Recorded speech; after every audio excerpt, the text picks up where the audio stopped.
Does that seem to be working? Yeah, looks great. Okay. All right, I'm going to go ahead and get started, and I'll pay attention to who's coming in. So thank you all very much for attending. It's my sincere pleasure to introduce Dr. Yasmin Khan in our speaker series. So just a reminder, if this is the first time that you're joining our series, we are aiming to develop a multidisciplinary understanding of resilience and supply chains by examining two critical, distinct but related aspects of society: food systems and health systems. And we've heard lots of interesting talks already. And today we're really diving into the health side, and more specifically, the public health system, which I know everybody is thinking a lot about these days. And we're very honored to have Dr. Yasmin Khan with us today. So she is an MD in emergency medicine, as well as holds an MPH in public health. And she works as a physician in emergency preparedness at Public Health Ontario. She has several research interests that include, but are not limited to, public health emergency preparedness, as well as communication and collaboration between the public health and acute care system. Some recent interests include the role of social media in public health emergency preparedness and all aspects of integrated knowledge translation. And we asked Dr. Khan to speak to us today because she led a very large and important project specifically looking at how to develop a framework for resilience in the context of complex adaptive systems, which are being stretched and challenged in all kinds of ways during a public health emergency. So she is here today to speak to us about what makes the public health system resilient. And I will turn it over to Dr. Khan. If you have questions throughout, you're welcome to type them in the chat, and we will take them up at the end. So thank you. Over to you. Thanks, Laura. It's a pleasure to be here today. Sorry, I realize you can see my screen. I keep forgetting that. So how does that look if I just minimize that and then you can see the slides? Yeah, we're seeing a little animal looking at a tree in the slide. It looks good to me. We don't see anything else. Okay. So, okay. Yeah. Okay, sounds good. Yeah. So thanks, Laura. As Laura mentioned, I'm a physician and faculty at U of T, both in medicine and at Dalhousie School of Public Health. This is the first academic talk I've given in a while. I've been pretty involved in response work for the last few months, so bear with me. I've tried to pull together some of my thoughts around resilience to present the research that from the project that Laura mentioned, to hopefully offer for your consideration in terms of the topic of food and health system resilience and supply chains. What I thought were the sort of main objectives I'd like to cover were to provide a bit of background and then describe an evidence-informed approach to preparing for public health emergencies that builds on the resilience concept. And I'll provide a bit of background about how we approached our thinking from the resilience and the complexity perspective. And then if we have time, and I will highlight the framework, and if we have time, I'll also illustrate a few examples of the indicators that we went on to develop that align with our framework for public health emergency preparedness. So backing up, even sort of pre-COVID, just to start in terms of the work as it relates to all hazards emergencies. And all hazards emergencies is a term that relates to both infectious and non-infectious emergencies. The Sendai framework is a landmark agreement which is seen as a companion to two other important global documents, the Sustainable Development Goals and the Paris Agreement on climate change. And this is an important document that was and framework that was launched in 2015 and related to this global framework or mandate. There have been organizations and globally, and this is the Regional Office for Europe for the WHO, that have attempted to think about capacity for health systems in crises. And really, the health system certainly is a complex network of actors and institutions. An emergency layered on that, or a disaster, is a complex and chaotic event, almost by definition.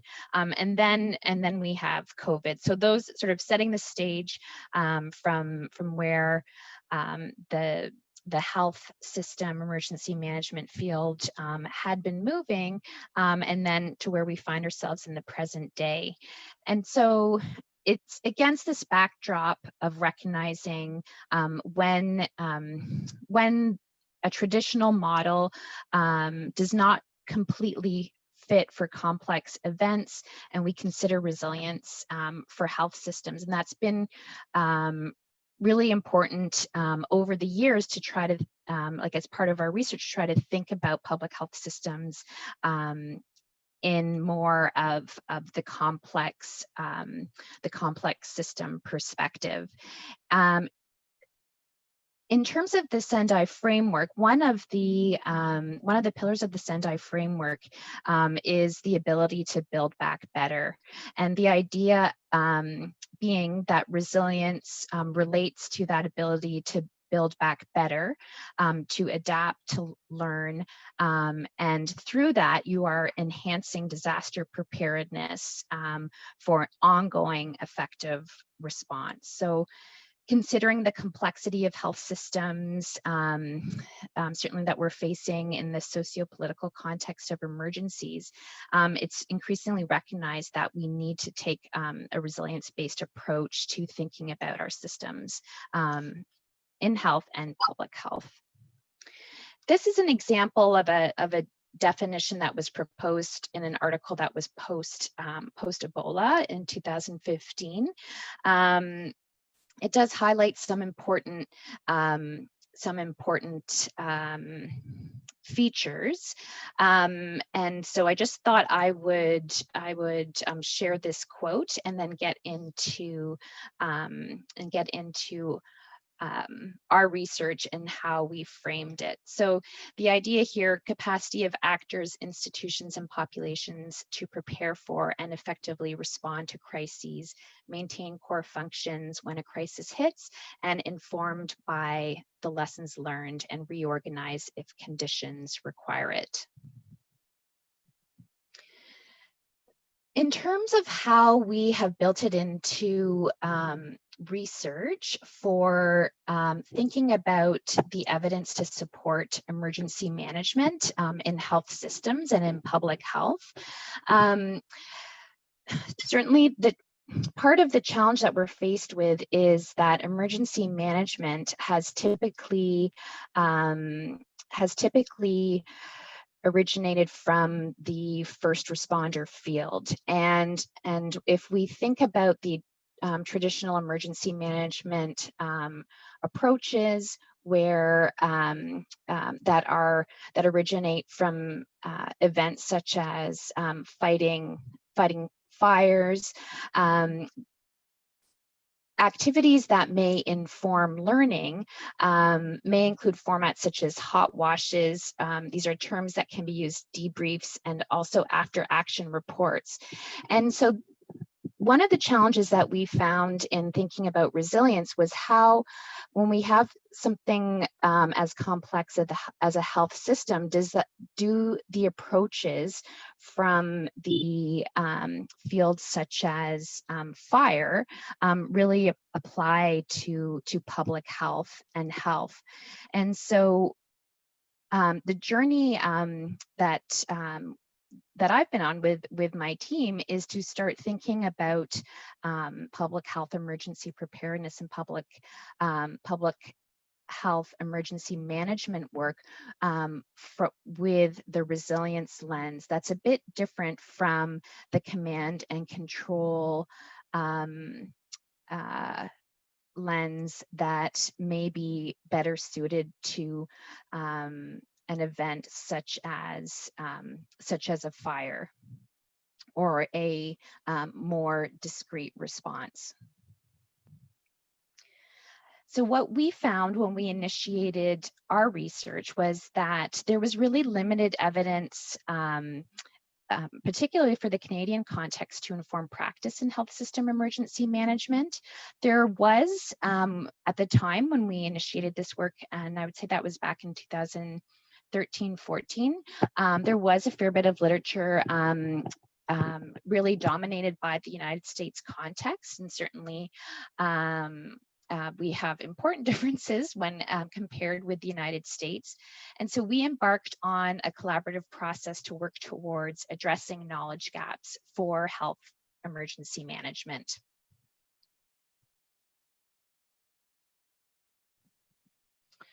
Oh, sorry. Oh, I think I did something weird with my pasting of my slides. Sorry, that they came in the wrong order. But what I'd like to do now is to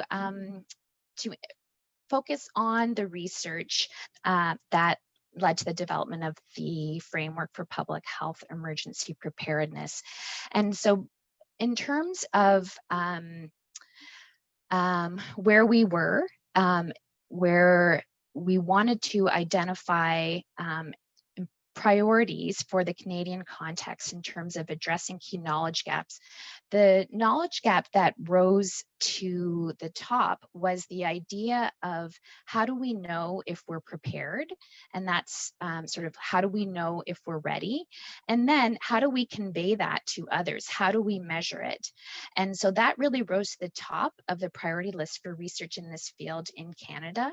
And in particular, it was seen that for the local and regional public health agencies that we were partnering with, it was really difficult to understand if they were prepared. How do they measure it? And so we attempted to bite this piece off to focus on with our research. So the project involved a two-phase study, with the first phase focusing on the development of the framework, and the second phase focusing on a consensus survey using the Delphi methodology. And throughout both phases, we used integrated knowledge translation so that we were including those who would be ultimately, or we hoped, who would be ultimately using the knowledge in the research process. And so that involved regular engagement with decision makers from local and regional public health agencies, provincial decision makers, as well as engagement with federal decision makers in public health and emergency management. What I'd like to focus on, as mentioned, is the framework for the purposes of this presentation. And the methods, I'll explain just at a high level. Happy to take more detailed questions, but I wasn't sure how much to get into. So I've only included a couple slides on the methods themselves, and then we'll get into the results of the framework elements to highlight the information that we were able to obtain through this research to describe resilience as it relates to public health. So in terms of the study methodology, we used a qualitative study design with our approach to this research using integrated knowledge translation. Part of what was important was to address these more conceptual problems that didn't fit well with quantitative methods, to use participatory methods. And so we were building the integrated knowledge translation both in terms of engagement with decision makers on the research milestones, but also through data collection. And for the framework development, we use 6 focus groups from across Canada. The method we used was the structured interview. Is a method that's been used for priority setting and consensus building in other settings, such as strategic planning, and it has been adapted to the research context so that we can collect data through a larger focus group than is typically possible. We had focus groups as large as 40 participants. Typically, focus groups may be, ideal if they're sort of like 10 or 12. But through the structure of the interview matrix, we are, even though the focus group is larger, we're able to collect data that captures perspectives of everyone at the focus group. And that is because we collect data on one-on-one interviews that the participants do amongst themselves through small group discussion, where the focus group is divided into 4 groups, and then coming together into a large group discussion at the end as well. So the structured interview matrix is a method that is focused on 4 key questions. So the 4 key questions that we used in order to get the data that we needed and that we hoped would inform the development of a framework were the following. So we're capturing data both on infectious disease emergencies as well as natural disasters or anthropogenic emergencies. Anthropogenic, if you're not familiar with the term, is can also be synonymous with sort of human influenced emergencies, which might be sort of technological in nature, sort of nuclear power plant disasters, transportation disasters that may not have natural cause like a hurricane or an earthquake. And so we anticipating that we're working with the public health sector and their the complex system around public health with these questions. We wanted to ask separately about outbreaks and infectious disease emergencies, as well as natural disasters and anthropogenic emergencies, expecting there could be some nuances between the different answers. We also asked directly participants what makes the public health system resilient, and then finally we also asked participants to reflect on, in their experience, what situations have you encountered where you've had to consider values or fairness.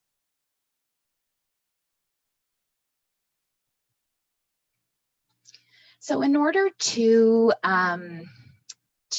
develop the framework and to also be thinking about what makes the public health system resilient, we generated the themes through a qualitative analysis based on analysis of the full data set. But certainly what we found was that some themes were discussed more in relation to resilience. And in addition to themes, characteristics or abilities emerged as important in public health emergency preparedness and resilience.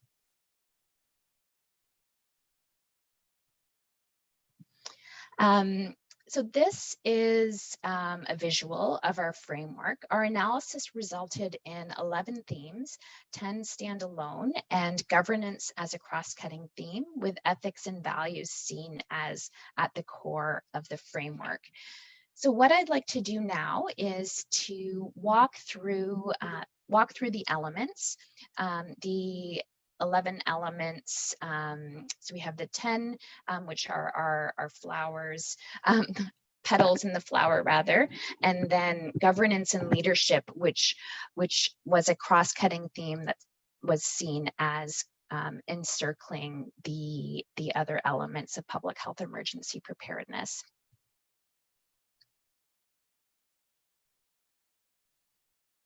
Okay, so governance and leadership. So in terms of this cross-cutting theme, governance and leadership in our qualitative results was identified as integrated structures, partnerships, and accountabilities with clear leadership that can support a coordinated system. And certainly coordination emerged as a key aspect of governance and leadership.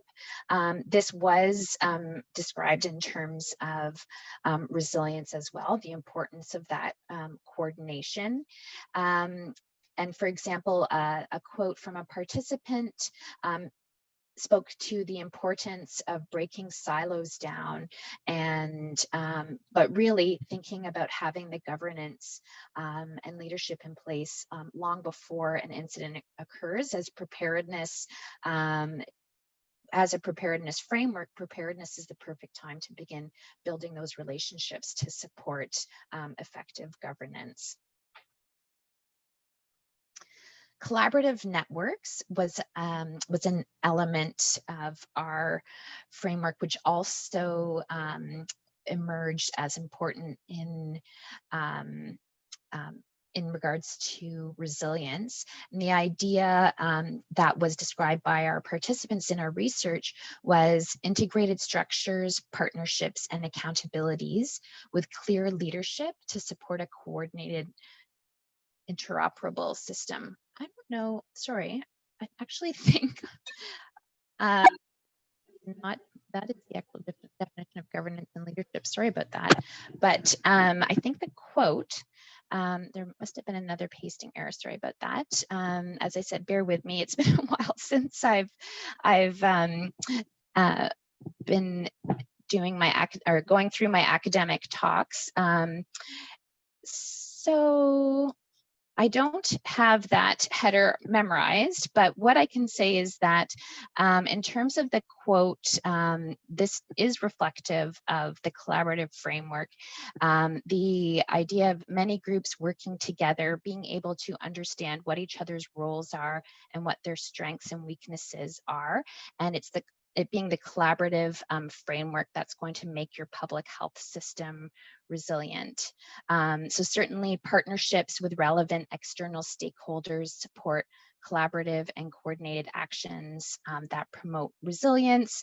The idea of strong networks enabling access to expertise for a range of hazards and impacts, and collaborative networks being enabled by memorandums of understanding and formal outreach as well. So a way to make those to make collaboration robust through formal structures, such as like processes such as outreach and memorandums of understanding. Okay, I think this is the right header for community engagement. So community engagement was described in terms of developing relationships, partnerships, and again, networks, but at this time, instead of within the system, so within our health system and public health system, but with the public. And so an example of a quote from our research, on the cultural side of things, if you're serving a community which has different priority populations, in developing your plan and your preparedness strategies, isn't it as much about reaching out to those communities? And certainly it was described that engaging inclusively with the community enables a consideration of community risks, assets, and values, and facilitates transparency. It was identified that it's important to be proactive in understanding community priorities and values and consider community risks as well as risk perceptions.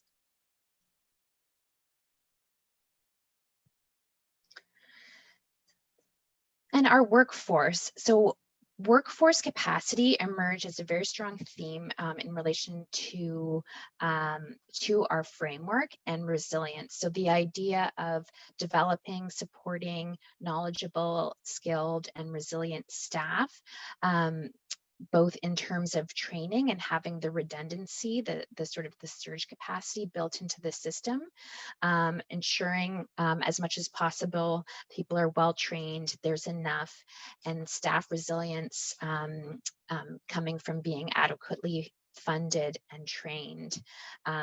So the idea that well-trained and knowledgeable people promote resilience in the system, and the public health workforce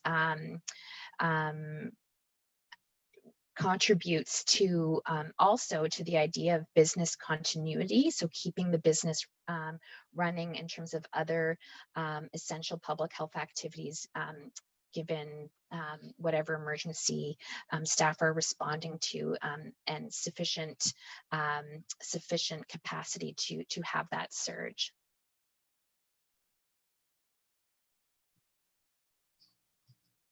Learning and evaluation, another theme that specifically, as you can see from the descriptor, was identified in terms of important to resilience, and that also reflects the definition from that quote that I provided at the start after the Ebola outbreak. So in our study, what we found is participants across Canada describes that it's broader than feedback. We think you need to have an evaluation strategy on the ground as you go. How do we course correct it when we need to? And how are you going to tell whether your plan is working? So the idea of being able to get that feedback, have the strategy in place, so that you can course correct and adapt, an important quality related to resilience as you're going. So the idea of needing to plan for evaluation as part of preparedness, as preparedness and response is key to recovery and successful, and can be successful if it's timely, prioritized, and invested in. Planning process, described as the importance of developing a plan through a dynamic, collaborative process. Dynamic, again, is an important characteristic that we found that aligns with the idea of resilience. So typically, emergency plans are seen as documents that are completed and then shelved, but really our participants pushed back on the idea of static to really emphasize the dynamic process anchored in the development of relationships and clear responsibilities. It was also noted how it's important to establish priorities upfront for the allocation of limited resources during planning, and processes to support that difficult decision making that inevitably comes to pass with the limited resource issues that we have to deal with in emergencies. So the idea of supporting ethics and equity by thinking about those priorities and values ahead of time to also support transparency. So risk assessment, important to know your community, thinking ahead of time, knowing the environment and industries around us, to know what types of natural disasters or anthropogenic emergencies that a given community might be at risk for. And it was seen as linked with capacity and processes for analysis, communication, as well as community engagement. And so our framework, part of the the rationale for that figure and the visualization of our framework was, as you can start to see now that I've been through a number of the elements, we really see them as to some degree overlapping and linked. And that really is the nature of a complex system where you expect that the elements are going to have some interdependency. So resources, this is probably the main element that would directly relate to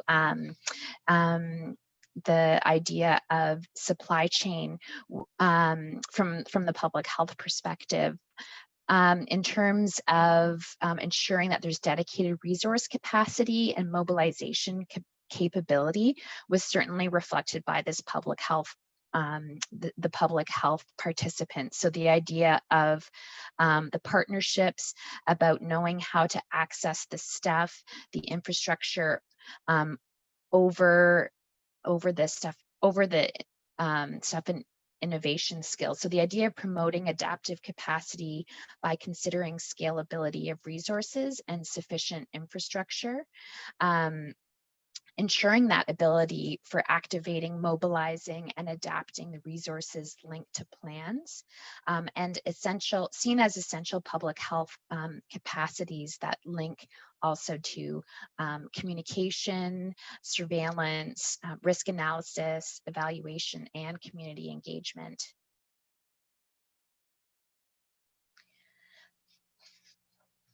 So communication was seen as a strategy really important to preparedness, something to consider ahead of time, with the idea of the importance of clear, consistent messaging across networks and the public. So the idea of knowing who to call, targeting the risk communication, keeping the message, keeping messages simple so that people can understand the actions that they need to take. Certainly, I'm sure many of you can reflect on this this topic in relation to the challenges with COVID messaging globally right now. Surveillance and monitoring was seen as in this, like when we spoke to our participants, as really a key activity for public health. Certainly the idea that timely data and information facilitates awareness in advance and impacts actions during events to guide response.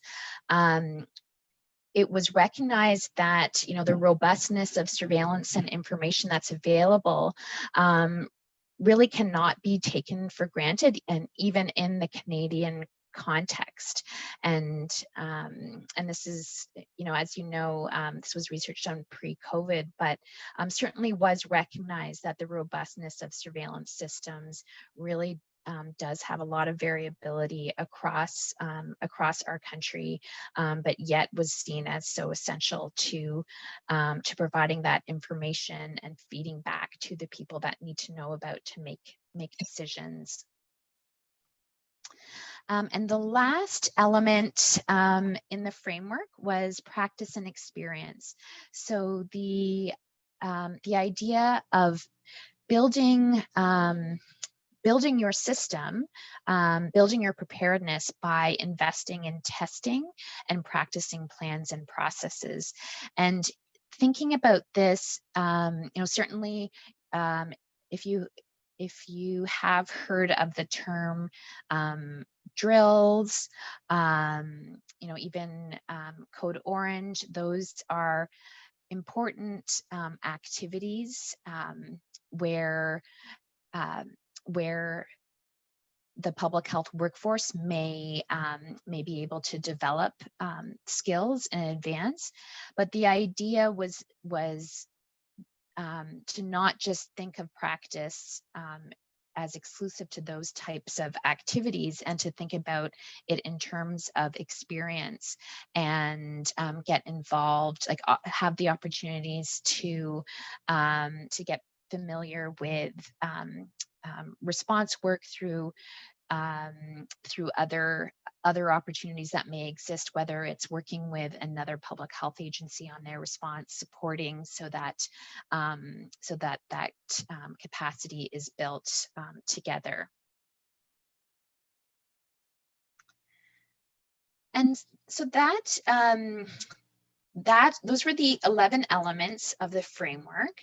I'll just pause for a minute just to reflect on the framework figure, and highlight how with the 10 petals of the flower, and then governance as our cross-cutting theme outside, you can see that the way that we conceptualized the complexity is in sort of the gray in between the petals and the circle, with the idea that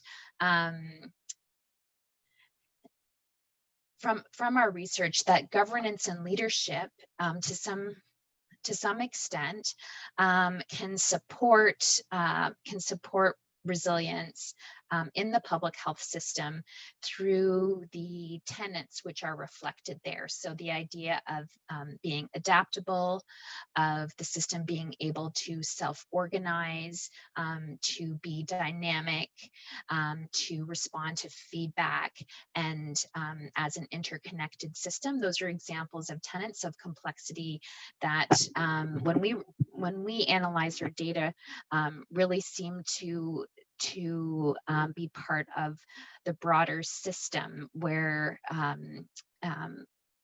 governance and leadership can sort of help to cope with those characteristics of a complex system. In terms of ethics and values, certainly, as you saw when I introduced the questions that we asked participants, we did ask our study participants to reflect on situations where they encountered fairness, like in previous experiences with emergency responses. And so certainly it was built into the questions that we were asking, but certainly we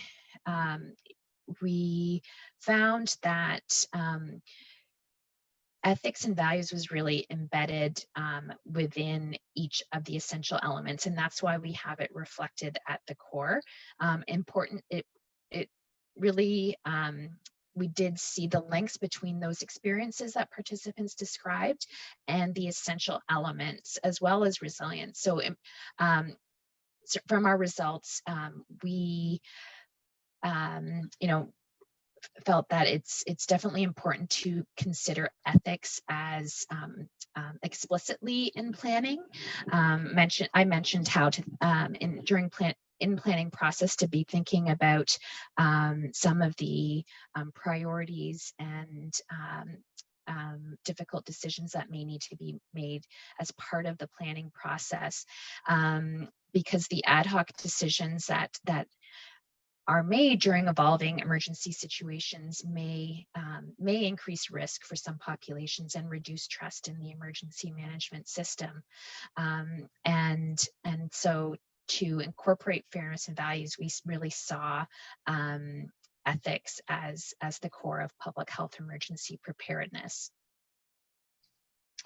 I'm just doing a time check. So I had a few examples that I could just provide, maybe over another 2 or 3 minutes, and then we could break for questions. Does that make sense? Yeah, I think that sounds perfect. Okay.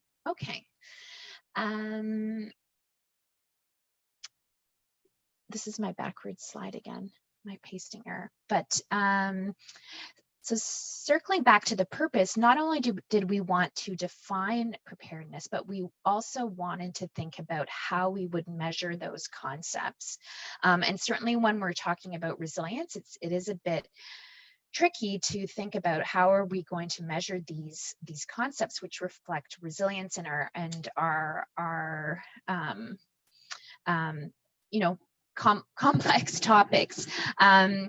So we did embark on the Delphi survey that I mentioned, and I would just like to say that we really, you know, it was really built into our approach that it was important to think about the indicators that we wanted to develop after we spent a lot of time thinking about getting clarity on what the system is intended to be doing. And so that is why we spent a lot of time focusing on the framework and really understanding it before we got to indicator development. So that is our approach, which was the Delphi survey. I'm going to, just thinking here. So I'm going to focus on collaborative networks. Okay, this slide actually has the right descriptor for collaborative networks as a theme. So developing relationships, partnerships, and strong networks. So an indicator that we developed for this theme, we had a total of 67 indicators that we identified for the entirety of the framework. So each theme had a few indicators. This indicator that corresponded with collaboration with collaborative networks was the public health agency has demonstrated the ability to perform cooperative activities with network partners. So this ability may be demonstrated, for instance, during real or simulated emergencies. So the idea that the public health agency at the local or regional level, depending on the province and how the provincial health system is organized, has put effort into developing those relationships and has also demonstrated that ability to cooperate with the partners in their emergency management network as part of preparedness. An example of an indicator for community engagement was the public health agency dedicates time for the continuous development of relationships with community organizations relevant to preparedness for local risks and the agency context. So for example, building relationships with members of the public and/or advocacy groups that represent the public. So the idea of translating kind of a somewhat abstract concept like community engagement to the real real activities that a public health agency would need to devote time to and resource in terms of the time to build relationships. So the time for public health staff to build relationships with community organization in their local communities to understand their context, understand their what challenges and as well, not only with the needs focused lens, but their assets and what they can bring to the table. I'm just going to skip ahead. Just like to acknowledge my co-authors. My references are also listed because there were certainly other authors on our paper, but these were my colleagues who I worked very closely with throughout both phases to implement this research. And that's it. We are moving into a new study, which will hopefully be initiated after COVID because we can't do it right now. But at this point, I'll just open it up for questions. Okay, great. Thank you so much. And, there was so much depth there, tons of questions. Again, encourage anyone, if they have questions, you can raise your hand or type them in the chat. And I'm going to just go to Professor Galloway, who has a question thanking you about this model. And specifically asking, has there been any discussion amongst the team about the application of this model in resource poor contexts within Canada? So for example, such as the high Arctic or the provincial North. And I don't know if you had discussions with anyone from the North in the development of the framework specifically.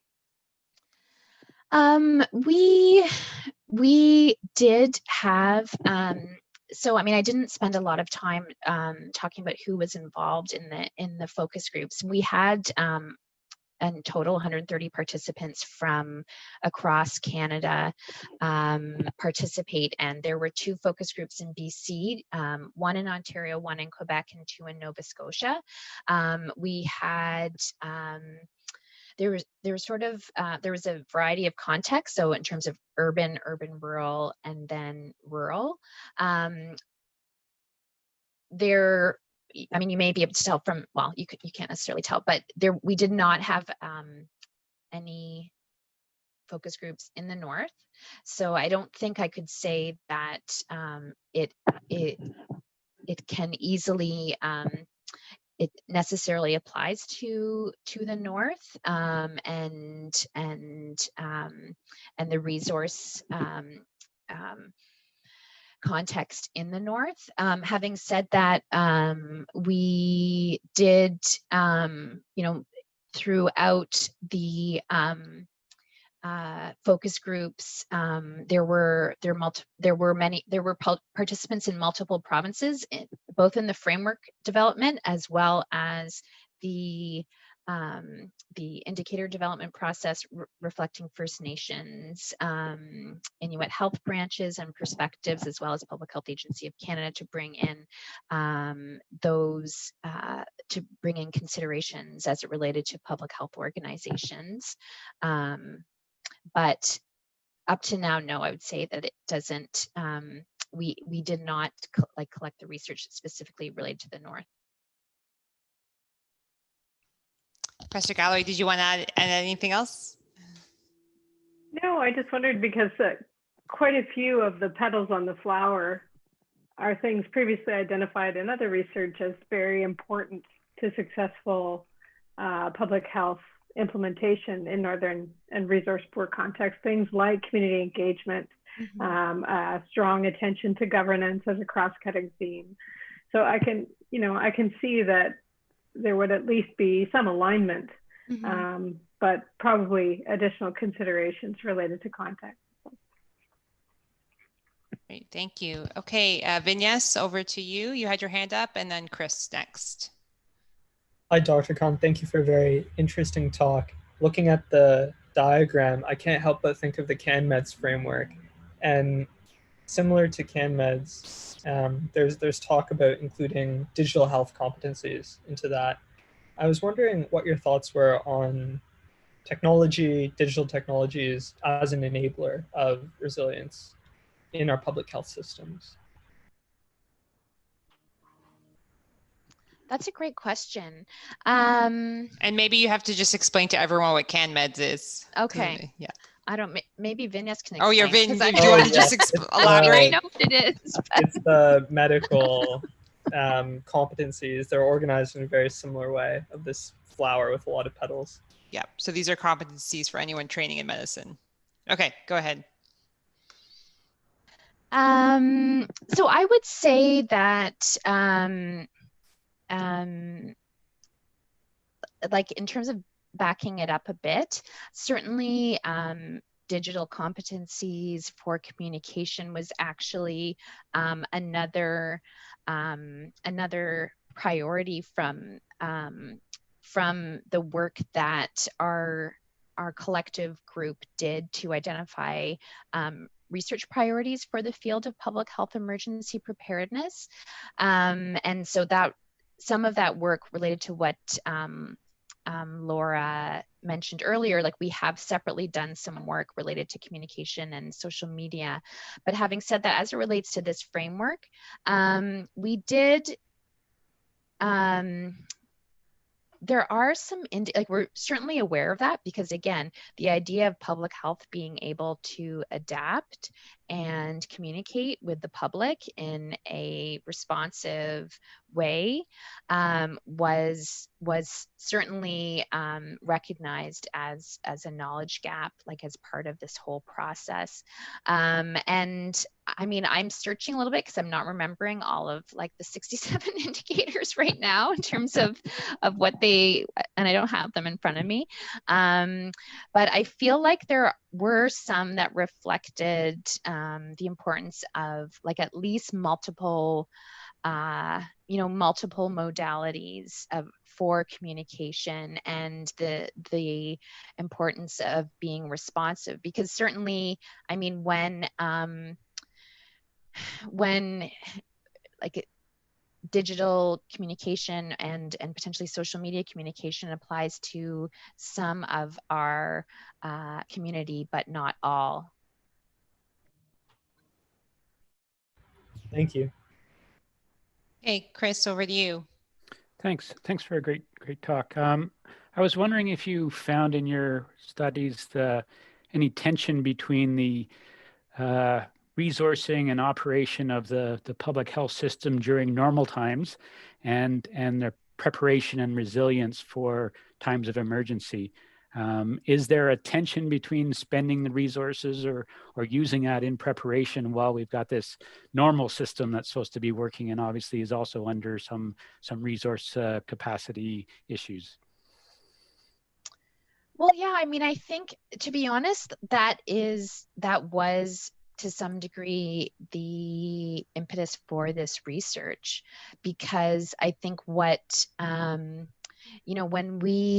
when our team started talking about research priorities in the, like, I mean, it was probably like 2012, 2013, a decade after SARS, and the idea that we'd been through SARS, we'd been through H1N1, and these were colleagues who sort of, from a practical perspective, knew the importance of preparing for emergencies, but yet, the recognition that it falls off the priority list once and like for communities, but in particular for decision makers, right, in terms of like resourcing decisions. So that was really the impetus for being able to describe what preparedness is, like what it looks like, and then how you would measure it. And the whole idea behind, if you can't measure it, like you can't describe it to decision makers and ask for appropriate resources. So like really what we tried to do was to try and get that clarity with the framework about what preparedness actually is and how complex it is, and then try to start describing what that is in terms of indicators that can be used to make those concepts a bit more granular to decision makers. Great, thank you. That makes a lot of sense. Okay, I'm going to ask you the next question, if that's okay. And I really want to pick up on your theme about knowing your community and just, how important that is. And we're seeing it now with COVID, in terms of how important it is to the response. And we heard about it right in the beginning from Michael Ryan at WHO saying, like, get your community on board now. Nothing else, almost nothing else matters. So just reflecting on that, when does that start? How does that engagement start earlier? I imagine that's what makes the most sense. And how do we do that? How do we equip our system to do that? And when it doesn't happen, what do you think goes wrong? I mean, I guess I am, I can sort of speak to it from the research perspective, which is, was qualitative and mixed methods research, where we had, a large number of experts in the field and then practitioners in the field contributing. Because certainly I'm not an expert in community engagement strategies, but I mean, I tried to highlight that with the indicator, you know, that idea that, and that really was reflected in the discussions around community engagement, that it needs to be something that time is that's resourced, like the time to go out and develop relationships with community organization is something that needs to be prioritized to effectively achieve community engagement. And the other indicators, like again, I'm kind of trying to remember off the top of my head because I don't have them in front of me, but the other indicators for community engagement speak to structures that could facilitate that. So the idea of community leaders, community organizations being at the table, like at preparedness table. So the idea that of implementing the whole of society approach to emergency management. I mean, that is a concept that is also part of the Sendai framework, where, you know, with emergencies, like it is a whole of society approach. And so we need to have community members at the table, and that goes for public health too. And I guess what else? So there's structures and I think so structures, so tables, and then processes. So I think there's indicators around communication, like how are you reaching your community? What are the languages that your resources need to be translated into? So, you know, that kind of operationalizing community engagement, thinking about that as part of preparedness in terms of who your potentially at-risk communities are, and, you know, have you thought through how you would operationalize communicating, for example, with those populations. Great, thank you so much. So we're right at 5 o'clock, and your last answer is a perfect segue into next week, where we're talking about community resilience. But at this point, I just want to thank you so much for coming. I also want to thank you as a citizen of Ontario for how hard you've been working. Dr. Khan's been working tirelessly on the COVID response for many, many months now. And thank you for taking time to speak with us today and bring us some really thought-provoking ideas. And thanks to everyone else for coming. And we hope that we see you next week as we continue this conversation. Thank you. Thank you for having me. It was a pleasure. Take care. Thank you. Bye. Bye, everybody.